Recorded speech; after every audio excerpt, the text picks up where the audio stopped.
Rebeu moltes denúncies per agressions físiques a persones amb discapacitat? En general, en els casos dels abusos i les agressions, no tenim tota la informació, no disposem de totes les dades. Per què? Perquè hi ha moltes persones que pateixen abusos i agressions, però no acaben fent la denúncia.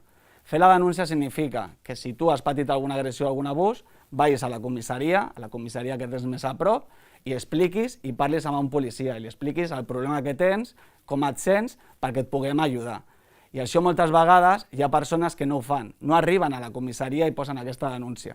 Per por, perquè pensen que si denuncien a la persona que ha abusat d'ells, doncs els agredirà o els farà algun mal, o perquè també tenen vergonya. Hi ha persones que ens diuen que els fa vergonya explicar el que els passa. És normal, tothom té vergonya d'explicar coses molt personals, no? Com pot ser un abús o una agressió.